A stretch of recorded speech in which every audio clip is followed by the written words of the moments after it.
अस्सलाम वालेकुम, कैसे हैं आप सब। तो आज हम स्टार्ट करने जा रहे हैं एक्सरसाइज 14A का क्वेश्चन नंबर 5। तो मेरे पास ये बुक 1 है जिसको हम D1 भी बोलते हैं और उसका ये अपडेटेड 7th एडिशन यानी न्यू एडिशन मेरे पास मौजूद है। तो इस न्यू एडिशन का चैप्टर नंबर 14 है। मैंने इस चैप्टर के नेम से एक प्लेलिस्ट बना दी हुई है, उसका लिंक नीचे डिस्क्रिप्शन में गिवन है ताकि आप लोगों को इस चैप्टर से रिलेटेड तमाम सोल्यूशन इसी प्लेलिस्ट में आसानी से मिल सके। इसके अलावा आपको डिस्क्रिप्शन में मेरे सोशल अकाउंट के लिंक भी मिल जाएंगे, आप इन्हीं अकाउंट्स के थ्रू अपने क्वेश्चंस को, सजेशंस को मुझ तक भी पहुंचा सकते हैं। तो आइए स्टार्ट कर लेते हैं क्वेश्चन नंबर 5 को। तो अब आपको सामने स्क्रीन पर क्वेश्चन नंबर 5 की जो स्टेटमेंट है वो लिखी हुई नजर आ रही है। आइए इसको रीड करते हैं पहले। तो यहाँ पे लिखा हुआ है the mean of 8 numbers is 12। तो आपको 8 नंबर्स का मीन बताया जा रहा है जो कि कितना है, वो है 12। आगे लिखा हुआ है 5 of the numbers are 6, 8, 5, 10 and 28। वो कह रहे हैं ये जो 8 नंबर्स हैं इनमें से 5 नंबर्स तो ये हैं जो कि हैं 6, 8, 5, 10 and 28। The remaining 3 numbers are each equal to K. और वो कह रहे हैं कि जो बाकी के 3 नंबर बच जाते हैं वो हर एक नंबर के इक्वल है। यानी आपको यह बताया गया है कि टोटल 8 नंबर्स हैं, उनमें से 5 नंबर्स तो 6, 8, 5, 10 और 28 है और बाकी के जो 3 बच जाते हैं वो हर एक की वैल्यू के इक्वल है। तो आपसे कहा जा रहा है फाइंड। तो आपने फाइंड करके दिखाना है। पहले पार्ट में क्या फाइंड करके दिखाना है, द सम ऑफ 8 नंबर्स। आपने इन्हीं 8 नंबर्स का सम फाइंड आउट करके दिखाना है। और दूसरे पार्ट में क्या फाइंड करके दिखाना है, द वैल्यू ऑफ के। आपने के की वैल्यू निकाल कर दिखानी है। ये वही के है जिसके बारे में ऊपर बताया गया था कि जो 3 नंबर्स बच गए हैं वो हर एक के इक्वल है। आपने इसी के की वैल्यू फाइंड आउट करके दिखानी है। तो उम्मीद है आपको क्वेश्चन की जो स्टेटमेंट है वो समझ आ गई होगी। अब हम इसका सॉल्यूशन स्टार्ट करते हैं।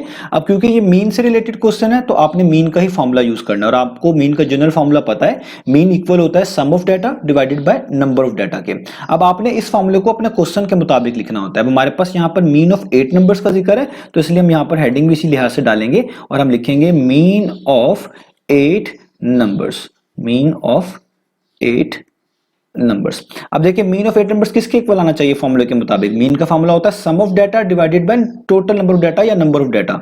तो अब यहां पर मीन ऑफ 8 नंबर्स है तो ये इक्वल आएगा सम ऑफ 8 नंबर्स। तो आप यहां पे लिखेंगे सम ऑफ 8 नंबर्स, क्योंकि ऊपर सम आता है उस डाटा का तो यहां पर 8 नंबर्स हैं तो इसलिए सम आएगा इन नंबर्स का। और नीचे आता है नंबर ऑफ डाटा और यहां पर नंबर ऑफ डाटा से मुराद क्या है, टोटल 8 नंबर्स हैं जिनका ये मीन बताया गया और जिससे रिलेटेड चीजें बताई जा रही हैं। तो इसलिए नंबर ऑफ डाटा की जगह पे आप लिख सकते हैं टोटल नंबर्स।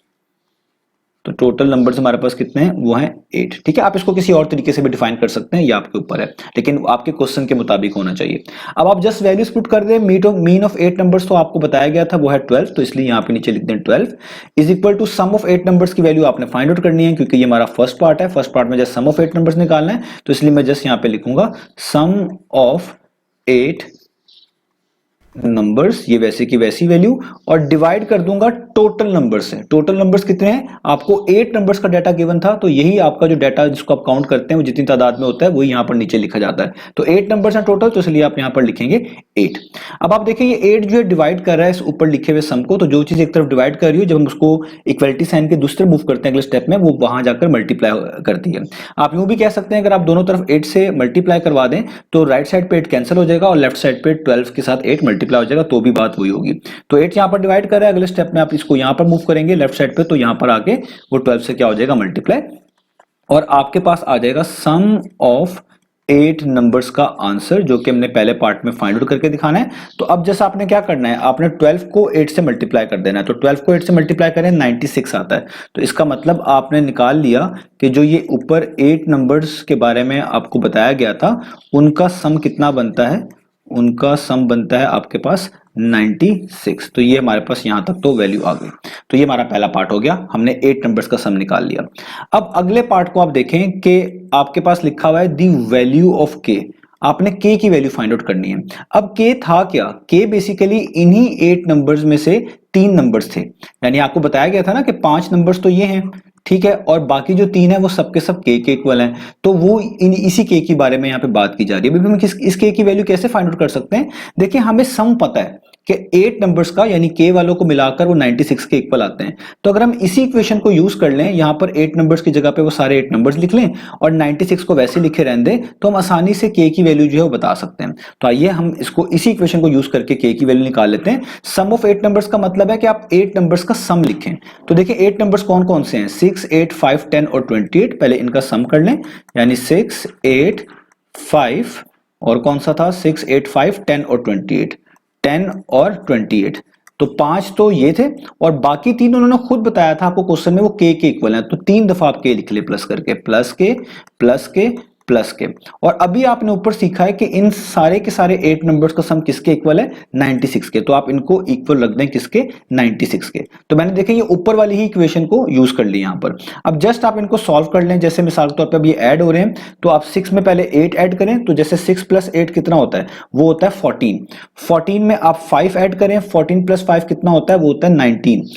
19 में आप अगला 10 ऐड करें तो 19 प्लस 10 कितना हो जाएगा, वो हो जाएगा 29, वो हो जाएगा 29। अब 29 में आप ये वाला जो है 28 ऐड करें तो आपके पास कितना हो जाएगा, 57।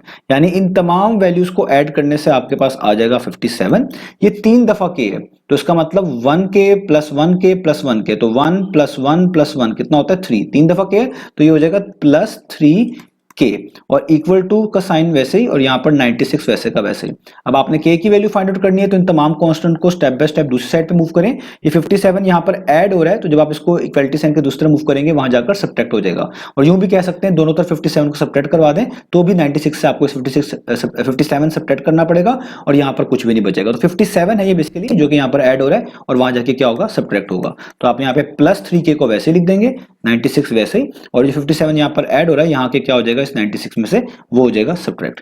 अब आप जस्ट 96 में से पहले 57 को माइनस करें तो आपके पास आता है 39, तो आप यहां पे लिख देंगे 39, और ये आपके पास 3 वैसे ही और k की वैल्यू वैसे की वैसे।